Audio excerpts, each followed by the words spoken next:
जय जगन्नाथ। बुद्धं शरणं गच्छामि। बंधुगण, आजिर विषय पद्मसूत्र और विश्वासर जीवन को आपण मानक स्वागत। मनुष्य जीवन एक दुर्लभ जीवन अटे। मनुष्यटीए मनीष भली बंची रहिबा बड़ कठिन अटे। निचिरेन दाइसनिन 1200 शताब्दीर बौद्ध धर्मगुरु तांकर पुस्तक राइटिंग्स ऑफ निचिरेन दाइसनिन भाग 1 पृष्ठा 851 रे लिखिछंती, it is rare to be born as a human being. The number of those endowed with human life is small as the amount of earth one can place on a fingernail. Life as a human being is hard to sustain, as hard as it is for the dew to remain on the grass. बंधुगण, ए जीव जगत रे मनुष्य मानकर संख्या गोटिए आंगुली नखरे जेतिकी माटी धारण करिपारिबो सेतिकी, अर्थात कोटि कोटि जीव मानक संख्या तुलन में मनुष्य मानकर संख्या अति नगण्य। मनुष्यर जीवन धारण करने 1200 शताब्दी रे एते कठिन थिला जे गोटिए घास देहरे शिशिर बिंदुर स्थिति सदृश ताहा क्षणस्थायी थिला। एबे हुए तो विज्ञान और वैषयिक उन्नति द्वारा मनीष एक आरामदायक जीवन जी पारुछि, मात्र जीवनर अनिश्चितता एबे मध्य बलवत्तर रही। बौद्ध संघ सकागकाईर द्वितीय अध्यक्ष जसाई टोड़ा कहती, आसंता 100 वर्ष मध्य आम मध्यरु अधिकांश ए पृथ्वी पृष्ठरु विदाय नहीं सारिथिबा। जीवन आम मानकर सीमित, तेणु आमर जीवनशैली आम पाई अति गुरुत्वपूर्ण अटे। बुद्धिजिम यह शिखाए जे आमे एई जीवन काल रे एक अनंत काल पाई विजय लाभर मूलदुआ निर्माण करिपारिबा।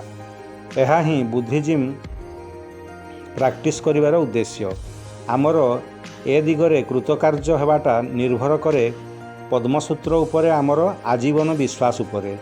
ए विश्वास को अतुट रखापी आम मानसिकता एपरी रखा पड़ो कि आमे समस्त मनुष्य स्वयं बुद्ध एवं पद्मसूत्र जहाँ ए संसार को चलाउछि एमानंक ठारु आदौ आमे अलगा नुह। द्वितीयत, आम ए जीवन और आमर मृत्यु ए पद्मसूत्रर अंतर्निहित कर्म अटे, जहाँ बुद्धत्व दुनिया रे जीवनर दुईटी घटना जन्म और मृत्यु रूप से परिप्रकाशित होउछि। तृतीयत, वर्तमान ही आम जीवनर शेष मुहूर्त, now is our last moment of life. एभली अंतर्दृष्टि तथा जीवनर शेष मुहूर्त मृत्यु समय आमर एक सठिक एवं स्थिर मन ही आमर मुक्तिर मार्ग को प्रशस्त करिपारिबो। तेणु निचिरेन दाइसनिन तांको पुस्तक the heritage of the ultimate law of life रे एही मुक्तिर पथ को एक संकुचित मनोभाव रे विचार न करी जीवनर एक व्यापक दृष्टिकोण विचार करने को परामर्श देइछन्ति, जहाँ आम अतीत वर्तमान तथा भविष्यत यात्रा को एक नूतन दिग दे पारिबो। आम अनुभव पक्का होइजिवो कि आमे द मिस्टिक लॉर कर्म प्रवाह अर्थात जन्म जीवन और मृत्युर अंतर्गत एवं दि वर्ल्ड ऑफ बुद्धहुड अंतर्गत, जोटा कि चिरंतन शाश्वत आनंददायी पवित्र ऊर्जावान अटे। बुद्धिजिम कज एवं इफेक्ट को विश्वास करे। कर्म और कर्मर फल एक चिरंतन सत्य अटे। आज आमे जो जड़ित अछु, जेपरिक आमर कर्म हो, व्यक्ति हो, संस्था हो अथवा परिवार परिवेश हो, ताहा आमर कर्मर कर्मफल अटे। बुद्धिजिम अतीत वर्तमान और भविष्यत जन्म को विश्वास करे। सही मर्मरे जो मनुष्य पद्मसूत्र बा दि मिस्टिक लॉ को विश्वास करी कर्म करी रही थांती, सेमाने निश्चित भाव में तांको पूर्वजन्म रे पद्मसूत्र बा बुद्धिजिम सहित जड़ित थांती। सेमाने बुद्धत्व प्राप्ति करिवार हकदार।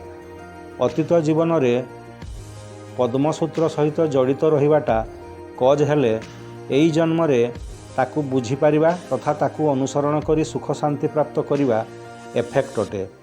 एई जन्म रे दि लट सूत्र पाई आमे जहाँ कर्म करिबा आम भविष्यत जन्म गुड़िकरे तार फल आमको प्राप्त होबार सुनिश्चित। जन्म जन्म शरीर सीना बदली जीव, हेले संस्कार कर्म कर्मर फलर धारा चिरंतन प्रवाह हेउथिबो। एई जन्म रे जदि आमे आम निजको सकारात्मक भाव में बदलाई नबा, तेबे आम अतीत वर्तमान और भविष्यत को जड़ुथिबा दि लट सूत्र आमको एक सुखप्रद शांतिपूर्ण बुद्धत्व प्राप्तिर चिरंतन मार्ग को प्रदर्शन करिपारिबो।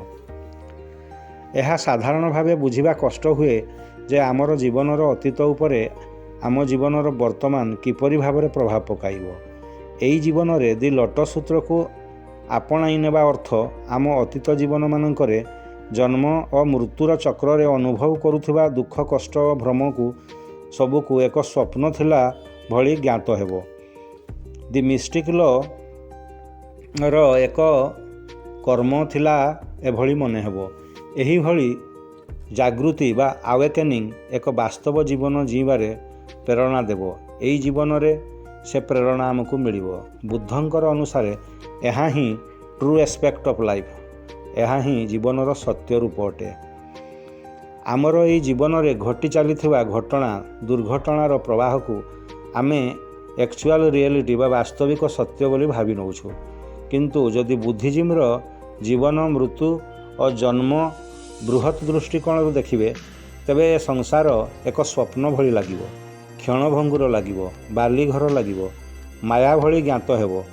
ବୁଦ୍ଧିଜିମ୍ରେ ଜୀବନର 9ଟି ୱାର୍ଲଡରେ ବିଚାର, ଜନ୍ମ ଓ ମୃତ୍ୟୁ ତଥା ଜୀବନର ଅନୁଭୂତି ପ୍ରଗାଢ଼ ହୋଇଉଠିବ। ହେଲେ ବୁଦ୍ଧତ୍ୱ ବା ବୁଦ୍ଧହୁଡ୍ ଅବସ୍ଥାଟି ଚିରନ୍ତନ, ଶାଶ୍ୱତ ଏବଂ ଅପରିବର୍ତ୍ତିତ ହୋଇଉଠିବ ଆମ ଜୀବନରେ। ଏହା ହିଁ ବୁଦ୍ଧଙ୍କର ଜାଗ୍ରତ ଦୁନିଆ। ଏପରି ଏକ ଜାଗ୍ରତ ଦୁନିଆ ଆମକୁ ସୁଖ, ଶାନ୍ତି, ଜ୍ଞାନ, ସୁସ୍ଥତା, ଦିବ୍ୟ ଗୁଣ ସମ୍ପନ୍ନ, ସାହସିକତା, ବିଶ୍ୱାସ ଓ ଅନୁଶୋଚନା ଶୂନ୍ୟ ଭାଗ୍ୟବାନ ଜୀବନର ସ୍ୱାଦ ଚଖାଇ ପାରିବ। ବୁଦ୍ଧ ଏ ସଂସାରକୁ ସାହା ୱାର୍ଲଡ ବା ଦୁଃଖପୂର୍ଣ୍ଣ ଅଭିହିତ କରିଛନ୍ତି। ବୁଦ୍ଧ ସିଏ ଯିଏ ଦୁଃଖପୂର୍ଣ୍ଣ ସଂସାରରେ ଜନ୍ମ ଓ ମୃତ୍ୟୁର ଚକ୍ର ମଧ୍ୟରେ ରହି ମଧ୍ୟ କମ୍ପେସନେଟ୍ ବା ଦୟାବାନ ହୃଦୟଟିଏ ଧାରଣ କରି ଜୀବମାନଙ୍କୁ ଦୁଃଖରୁ ଉଦ୍ଧାର କରିବା ନିମନ୍ତେ କର୍ମ କରି ଚାଲିଥାନ୍ତି। ଦି ଓପନିଂ ଅଫ୍ ଦି ଆଇଜ୍ ନାମକ ଏକ ଲେଖାରେ ନିଚିରେନ୍ ଦାଇସନିନ୍ ପଦ୍ମସୂତ୍ରର କାର୍ଯ୍ୟକୁ ଅତୀତ, ବର୍ତ୍ତମାନ ଓ ଭବିଷ୍ୟତ ଦୃଷ୍ଟିରୁ ବର୍ଣ୍ଣନା କରି ଏହିଭଳି ଲେଖିଛନ୍ତି, if you want to understand the causes that exist in the past, look at the result as they are manifested in the present, and if you want to understand what results will be manifested in the future, look at the causes that exist in the present. ଯୁବାବସ୍ଥାରେ ଏଭଳି ଲେଖାଟିଏ ପଢ଼ି ଅନେକ ଯୁବକ ଯୁବତୀ ନିଜକୁ ସୁଧାରି ନେବାର ପ୍ରେରଣା ପାଇଥାନ୍ତି। କଜ୍ ଆଣ୍ଡ ଇଫେକ୍ଟ ଦୃଷ୍ଟିରୁ ବର୍ତ୍ତମାନ ସମୟର ମୂଲ୍ୟ ଅକଳ୍ପନୀୟ। ଲୋଟସ୍ ସୂତ୍ରର ଏ ଉକ୍ତି ଆମର ବିଶ୍ୱାସକୁ ମଜବୁତ କରିପକାଏ, ନିଜର ବର୍ତ୍ତମାନକୁ ସୁଧାରି ନେବାର ପ୍ରେରଣା ମନରେ ଭରିଦିଏ। ଅତୀତ ଜୀବନ ଓ ନକାରାତ୍ମକ କର୍ମକୁ ବଦଳାଇବାରେ ସାହାଯ୍ୟ କରେ। ମନରେ ଆଶା ସଞ୍ଚାର ହୁଏ ଭବିଷ୍ୟ ଜୀବନକୁ ସରସ, ସୁନ୍ଦର ଏବଂ ଖୁସିରେ ଭରିଦେବା ପାଇଁ।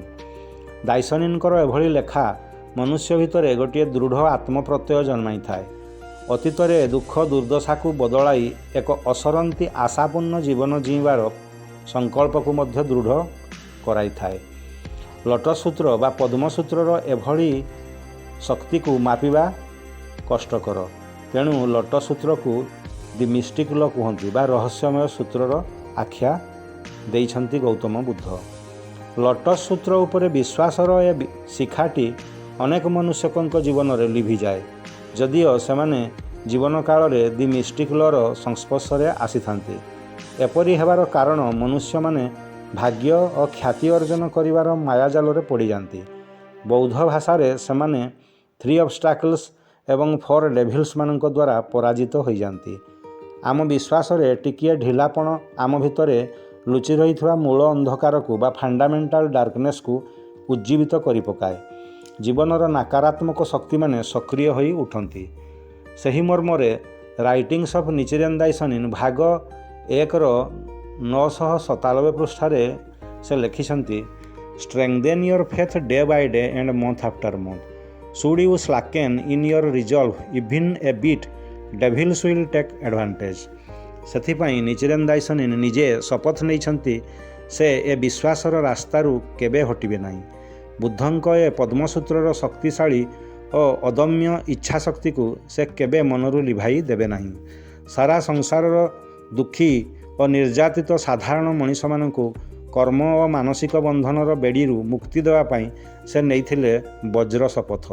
ସେହିପରି ଉକ୍ତି ଦେଖିବାକୁ ମିଳେ ତାଙ୍କର ଲିଖିତ ଦି ରାଇଟିଂସ୍ ଅଫ୍ ନିଚିରେନ୍ ଦାଇସନିନ୍ ଭାଗ 1ର 280 ପୃଷ୍ଠାରେ। ସେ ଘୋଷଣା କରିଛନ୍ତି, I will be the pillar of Japan. I will be the eyes of Japan. I will be the great sheep of Japan. This is my vow and I will never forsake it. ଦାଇସନିନ୍ ଏ ଶପଥର ପ୍ରମାଣ ତାଙ୍କ ଜୀବନ କାଳରେ ପ୍ରତ୍ୟକ୍ଷ ଭାବରେ ଆମ ପାଇଁ ଉଦାହରଣ ଛାଡ଼ି ଯାଇଛନ୍ତି। ଯେପରିକି 1260ରେ ମାତ୍ସୁବା ଗ୍ୟାତ୍ସୁ ପାର୍ସିକ୍ୟୁସନ୍ ବା ଉତ୍ପୀଡ଼ନ, 1261ରେ ଇଜୁ ଏକ୍ଜାଇଲ୍, 1271ରେ ତାତ୍ସୁନୋକୁଚି ଏକ୍ଜିକ୍ୟୁସନ୍ ଆଟେମ୍ପ୍ଟ ଏବଂ 1271ରୁ 1274 ସାଡ଼ୋ ଆଇଲ୍ୟାଣ୍ଡରେ ଏକ୍ଜାଇଲ୍। ସେମିତି ତାଙ୍କର ଅନୁଗାମୀମାନଙ୍କୁ ମଧ୍ୟ ଉତ୍ପୀଡ଼ନ ସାମ୍ନା କରିବାକୁ ପଡ଼ିଛି, ଯେମିତି 1264ରେ ତାଜୋ ଭିଲେଜ ହତ୍ୟାକାଣ୍ଡ, 1279ରେ ଆତ୍ସୁହାରା ପାର୍ସିକ୍ୟୁସନ୍ ଇତ୍ୟାଦି। ଏହି ଉତ୍ପୀଡ଼ନକୁ ସାମନା କରି ନିଚିରେନ୍ ଏବଂ ତାଙ୍କର ଅନୁଗାମୀମାନେ ଡରି ଯାଇ ନଥିଲେ, ବରଂ ତାଙ୍କର ପ୍ରତିକ୍ରିୟାକୁ ଚମତ୍କାର ଭାବରେ ସେମାନେ ଗ୍ରହଣ କରିଥିଲେ। ସେଗୁଡ଼ିକ ହେଲା, ପ୍ରଥମେ ନିଚିରେନ୍ ଦାଇସନିନ୍ କହନ୍ତି, ଏଭଳି କଷ୍ଟ ଏହା ପ୍ରମାଣ କରୁଛି କି ଦି ଲୋଟସ୍ ସୂତ୍ର ଗୋଟିଏ ସତ୍ୟର ମାର୍ଗ। ଦ୍ୱିତୀୟରେ, ଉତ୍ପୀଡ଼ନ ଗୁଡ଼ିକ ମଣିଷର ଅତୀତ କର୍ମର ଫଳ। ସେଗୁଡ଼ିକୁ ସାମନା କରିବା ଅର୍ଥ ନିଜ କର୍ମକୁ ଶୁଦ୍ଧ କରିନେବା। ତୃତୀୟତଃ, ସତ୍ୟ ଓ ନ୍ୟାୟ ପାଇଁ ଉତ୍ପୀଡ଼ନକୁ ସାମନା କରିବା ଅର୍ଥ ନକାରାତ୍ମକ ଶକ୍ତିକୁ ହରାଇବା। ଏହା ଏକ ସୁଯୋଗ ଅଟେ ଏବଂ ଏଥିରେ ବିଶ୍ୱାସ ସତଗୁଣ ବଢ଼ିଥାଏ ମନୁଷ୍ୟର। ତେଣୁ ବୌଦ୍ଧ ଜ୍ଞାନ କହେ ଯେ କୌଣସି ସତ୍ୟ ଉପରେ ଆଧାରିତ ବିଶ୍ୱାସକୁ ଜୀବନ ସାରା ଧାରଣ କରିବା ଜରୁରୀ ଅଟେ। ବିଶ୍ୱାସକୁ ଅଧପନ୍ତରିଆ ଛାଡ଼ିଦେଲେ ମନୁଷ୍ୟ ଲକ୍ଷ୍ୟଭ୍ରଷ୍ଟ ହୋଇଯିବା ସୁନିଶ୍ଚିତ। ଲେଟର ଟୁ ନିକି ନାମକ ଏକ ଲେଖାରେ ନିଚିରେନ୍ ଦାଇସନିନ୍ କୁହନ୍ତି, be diligent in developing your faith until the last moment of your life, otherwise you will regret. For example, the journey from Kamakura to Kyoto takes 12 days. If you travel for 11 but stop only 1 day remaining, how can you admire the moon over the capital? ସତ୍ୟ ଉପରେ ବିଶ୍ୱାସ ରଖିବା ଏପରି ଏକ ଜିନିଷ ଯାହା ଦିନ ପ୍ରତିଦିନ ଗଭୀର ହେବା ଜରୁରୀ। ଭାରତୀୟ ପୁରାତନ ସଂସ୍କୃତି ଓ ସମାଜରେ ଏହାର ବଡ଼ ଉଦାହରଣ ଦେଖିବାକୁ ମିଳିଥାଏ। ଶାକ୍ୟମୁନି ବୁଦ୍ଧଙ୍କ ସମୟ ପୂର୍ବରୁ ଭାରତୀୟ ସମାଜ ଜୀବନକୁ 4 ଭାଗରେ ବିଭକ୍ତ କରିଥିଲେ, ଯାହାକୁ ଜୀବନର 4 ଆଶ୍ରମ ବୋଲି କୁହାଯାଏ। ସେଗୁଡ଼ିକ ହେଲା ବ୍ରହ୍ମଚାରୀ, ଗୃହସ୍ଥ, ବାନପ୍ରସ୍ଥ ଏବଂ ସନ୍ନ୍ୟାସ। ବ୍ରହ୍ମଚାରୀ ହେଉଛି ଛାତ୍ର ଜୀବନ। ଜଣେ ଗୁରୁଙ୍କ ତତ୍ତ୍ୱାବଧାନରେ ଶିକ୍ଷା ଗ୍ରହଣ କରି ବହୁମୁଖୀ ପ୍ରତିଭାର ଅଧିକାରୀ ବନି ସମାଜରେ ସଫଳ ବ୍ୟକ୍ତି ବନିଯିବା। ଗୃହସ୍ଥ ହେଉଛି ପାରିବାରିକ ଜୀବନ ନିର୍ବାହ କରିବା। ପରିବାର ଦାୟିତ୍ୱ ନିର୍ବାହ ସହିତ ପାରିପାର୍ଶ୍ୱିକ ସମାଜର ଦାୟିତ୍ୱକୁ ବହନ କରି ଜୀବନକୁ ସଫଳ କରାଇ ନେବା। ବାନପ୍ରସ୍ଥ ହେଉଛି ଜୀବନର ତୃତୀୟ ଅବସ୍ଥା, ଯେତେବେଳେ ମନୁଷ୍ୟ ସାଂସାରିକ ଧନ ଓ ମାନଯଶ ଖ୍ୟାତିକୁ ତ୍ୟାଗପୂର୍ବକ ଧର୍ମୀୟ ଆଚରଣରେ ମନୋନିବେଶ କରିବା। ସନ୍ନ୍ୟାସ ହେଉଛି ଜୀବନର ଅନ୍ତିମ ଅବସ୍ଥା। ଏହି ସମୟକୁ ମନୁଷ୍ୟ ସମସ୍ତ ବନ୍ଧନରୁ ମୁକ୍ତ ହୋଇ ଏବଂ ଏକ ଦିବ୍ୟ ପଥରେ ବା ଆଧ୍ୟାତ୍ମିକ ମାର୍ଗରେ ଅଗ୍ରସର ପୂର୍ବକ ଶାନ୍ତି, ମୁକ୍ତି, ମୋକ୍ଷ ପ୍ରାପ୍ତି କରି ଜୀବନ ଓ ମୃତ୍ୟୁର ଦୁଃଖକୁ ଊର୍ଦ୍ଧ୍ୱକୁ ଚାଲିଯିବା। ଏହି 4 ଆଶ୍ରମ ବ୍ୟବସ୍ଥା ସାରା ବିଶ୍ୱକୁ ଭାରତୀୟ ସଂସ୍କୃତିର ସବୁଠାରୁ ବଡ଼ ଦାନ। ଗୌତମ ବୁଦ୍ଧ ଏହି 4 ଆଶ୍ରମ ବ୍ୟବସ୍ଥାର ପ୍ରଚାରକ ଥିଲେ। ଆଜି ବୌଦ୍ଧ ସଂଘ SGI ସୋକାଗାକାଇ ଇଣ୍ଟରନ୍ୟାସନାଲ ସାରା ବିଶ୍ୱକୁ ଏହି ଜ୍ଞାନ ପ୍ରଦାନ କରୁଅଛି। ନିଚିରେନ୍ ଦାଇସନିନ୍ ବୁଦ୍ଧିଜିମ୍ ଦ ମିଷ୍ଟିକ୍ ଲ ଉପରେ ବିଶ୍ୱାସ ରଖି ଜୀବନର ଗତିକୁ ଆତ୍ମ ଅନୁଭବ, ସାମାଜିକ ଯୋଗଦାନ ଏବଂ ଜୀବନ ଯୁଦ୍ଧରେ ବିଜୟ ଲାଭର ମୂଳମନ୍ତ୍ର ପ୍ରଦାନ କରି ଚାଲିଛି ସାରା ବିଶ୍ୱରେ। ବୌଦ୍ଧ ସଂଘ ସୋକାଗାକାଇ ଏହି 4 ଆଶ୍ରମ ବ୍ୟବସ୍ଥାକୁ ଆଧୁନିକ ରୂପ ପ୍ରଦାନ କରିଛି। ଦି ଲୋଟସ୍ ସୂତ୍ର ବା ପଦ୍ମସୂତ୍ର ଅଭ୍ୟାସ କରୁଥିବା SGIର ସଭ୍ୟମାନଙ୍କୁ 3 ଭାଗରେ ବିଭକ୍ତ କରିଛି। ସେଗୁଡ଼ିକ ହେଲା, ପ୍ରଥମ ଦି ୟୁଥ୍ ଡିଭିଜନ୍, କିଶୋର ଅବସ୍ଥା, ଏକ ପ୍ରାଥମିକ ସମୟ ଯେଉଁ ସମୟରେ ମନୁଷ୍ୟ ଜୀବନର ଉଦ୍ଦେଶ୍ୟକୁ ଉଜ୍ଜୀବିତ କରି ନିଜକୁ ସଂସ୍କାରଯୁକ୍ତ କରିନେବା। ଏହା ଏକ ଆତ୍ମ ଆବିଷ୍କାର ଏବଂ ତାଲିମ ପାଇବାର ସମୟ। ନିଜର ପ୍ରତିଭା ଏବଂ ସମ୍ଭାବନାକୁ ବଢ଼ାଇ ନୂତନ ସଂକଳ୍ପ ନେବାର ଜୀବନ ଯୁଦ୍ଧରେ ବିଜୟ ଲାଭ କରିବା ଏହି ଅବସ୍ଥାର ଉଦ୍ଦେଶ୍ୟ। ଦ୍ୱିତୀୟ ଅବସ୍ଥା ହେଉଛି ଦି ମେନ୍ସ ଆଣ୍ଡ ଓମେନ୍ସ ଡିଭିଜନ୍। ଏହା ଏକ ସମୟ ଯେବେ ମଣିଷ ନେଇଥିବା ସଂକଳ୍ପକୁ କାର୍ଯ୍ୟକାରୀ କରି ପ୍ରକୃତ ବିଜୟର ପ୍ରମାଣ ଦେବ, ବିଶ୍ୱାସର ଶକ୍ତି ପ୍ରଦର୍ଶନ କରିବ, କର୍ମକ୍ଷେତ୍ର ତଥା ବ୍ୟକ୍ତିଗତ ଜୀବନରେ ସାମାଜିକ ଦାୟିତ୍ୱ ନିର୍ବାହ କରି ସମାଜର ସର୍ବାଙ୍ଗୀନ ଉନ୍ନତି କରିବ। ତୃତୀୟରେ, ଦି ମେନି ଟ୍ରେଜର ଗ୍ରୁପ। ଏହା ଏକ ବରିଷ୍ଠ ନାଗରିକମାନଙ୍କର ମେଳି, ବିଶ୍ୱାସକୁ ମୂଳ କରି ଜୀବନ ନିର୍ବାହ କରିଥିବା ମନୁଷ୍ୟମାନଙ୍କର ମେଳି, ପ୍ରଗାଢ଼ ବିଶ୍ୱାସକୁ ନେଇ ଗଭୀର ଅନୁଭୂତି ସାଉଁଟିଥିବା ଜ୍ଞାନୀମାନଙ୍କର ମେଳି। ବିଶ୍ୱାସ ଦୁନିଆରେ ଅବସର ବ୍ୟବସ୍ଥା ନାହିଁ। ବିଶ୍ୱାସକୁ ଆହୁରି ମଜବୁତ କରିବାରେ, ସମାଜରେ ବିଶ୍ୱାସକୁ ପ୍ରତିଷ୍ଠା କରିବାରେ ଏମାନଙ୍କର ଭୂମିକା ଅତି ଗୁରୁତ୍ୱପୂର୍ଣ୍ଣ। ବୁଦ୍ଧତ୍ୱ ପ୍ରାପ୍ତିର ଏମାନେ ସବୁ ପ୍ରତ୍ୟକ୍ଷ ପ୍ରମାଣ। ସେଥିପାଇଁ SGIର ଦ୍ୱିତୀୟ ଅଧ୍ୟକ୍ଷ ଜସାଇ ଟଡ଼ା କୁହନ୍ତି, the final part of your life is important. If the last years of your life are happy, then you have won. Nichiren ଦାଇସନିଙ୍କର the record of the orally transmitted ଟିଚିଂରେ ଥିବା ଦ ଟ୍ରେଜର ଟାୱାର ନାମକ ଏକ ବର୍ଣ୍ଣନାରେ treasure ଟାୱାରର 4ଟି ଦିଗର ବ୍ୟାଖ୍ୟା ଅତ୍ୟନ୍ତ ହୃଦୟସ୍ପର୍ଶୀ।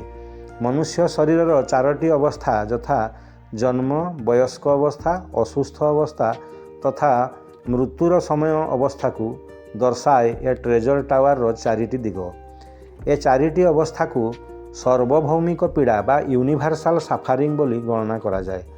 ମାତ୍ର ବୁଦ୍ଧିଜିମ୍ର ଦି ଲୋଟସ୍ ସୂତ୍ରରେ ଦି ଟ୍ରେଜର ଟାୱାରର ଏ 4 ଦିଗକୁ ଜୀବନର ସୁଗନ୍ଧ ବିଚ୍ଛୁରିତ ହେଉଥିବାର ବର୍ଣ୍ଣନା ରହିଅଛି। ଏପରି ସକାରାତ୍ମକ ଚେତନାମୟ ଜାଗୃତି ବା ଆୱାରନେସ୍ ଦି ମେନି ଟ୍ରେଜର ଗ୍ରୁପଙ୍କ ମଧ୍ୟରେ ଜୀବନକୁ ଜୀଇବାର ସୁଖ ଓ ଖୁସି ପ୍ରଦାନ କରିଥାଏ। ତେଣୁ ଏ ଦୁର୍ଲଭ ମଣିଷ ଜୀବନକୁ ଚରିତାର୍ଥ କରିବା ପାଇଁ ଆସନ୍ତୁ ପଦ୍ମସୂତ୍ର ବିଷୟରେ ଆମର ଅନୁସନ୍ଧାନ ଜାରି ରଖିବା।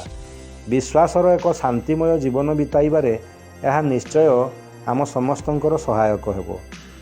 ଜୟ ଜଗନ୍ନାଥ।